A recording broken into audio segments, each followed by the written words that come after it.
Alors, Solid Associates que j'ai lancé il y a un petit peu plus de 2 ans maintenant, en parallèle d'autres activités, a pour vocation à parler du monde de la communication et de l'innovation sur tous les événements, les grands événements comme les Lions à Cannes, comme le Cristal à Courchevel, et qui va développer aussi du contenu dédié à cet univers, au sens très large de la communication, des contenus tutos, des contenus référentiels, des contenus aussi de longue durée, enfin tout ça va se mettre en route dans les mois qui viennent. Cube, l'agence que j'ai créée en 2003, avait pour vocation vraiment l'innovation du digital à l'extérieur, c'est-à-dire qu'on était parmi les premiers à avoir sorti le digital des écrans d'ordinateur en fait, et les emmener dans la rue, et quand cela était possible, de pouvoir aussi les relier au web, les relier aux réseaux sociaux, ce qui était très innovant à l'époque. Alors j'ai plein de campagnes en tête, c'est vrai qu'on a fait de très belles campagnes très longue durée avec le Stade de France, on a fait de belles campagnes aussi avec M6. Enfin, je pourrais vous en citer une centaine. On s'est éclaté avec toute mon équipe pendant plus de 10 ans à créer des opérations qui n'existaient pas. On a été parmi les premiers à utiliser la réalité augmentée pour le Futuroscope, par exemple. C'est partie de ces opérations qui m'ont marqué. Le Cristal Festival, c'est vraiment à la fois donc, une remise de prix, des récompenses de fin d'année. On se fait quand même partie du Gun Report.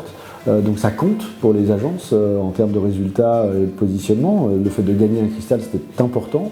Mais c'est aussi beaucoup de networking, c'est-à-dire qu'on a l'occasion de rencontrer beaucoup de personnes qu'on n'a pas forcément le temps de rencontrer ou qu'on ne connaît pas. Et aujourd'hui, on arrive à un niveau de qualité de rencontres, à qualité aussi des interventions, des keynotes qu'on peut voir.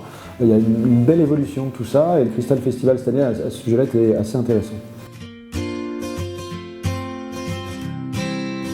La tendance, c'est d'abord des vraies campagnes, parce que souvent sur ces grands prix, comme on a souvent tendance à avoir ce qu'on appelle des ghosts, c'est-à-dire des campagnes qui ne sont pas des vraies campagnes, qui ont été créées uniquement pour gagner un prix. Il y a peut-être un peu moins d'ONG qu'il y a pu avoir une époque, parce qu'il y avait une vague sur les ONG. Donc une évolution aussi, moi je trouve, au niveau, on en parlait tout à l'heure, au niveau de la qualité de la réflexion, de la créativité.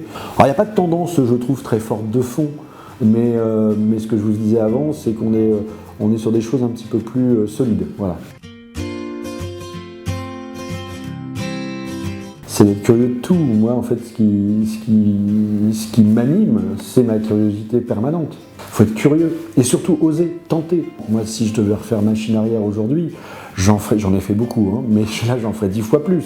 J'oserais beaucoup plus de choses, je tenterais beaucoup plus de choses, parce qu'en fait, à cet âge-là, on ne risque pas grand-chose. Voilà, donc soyez curieux, osez, tentez. Ça devrait le faire.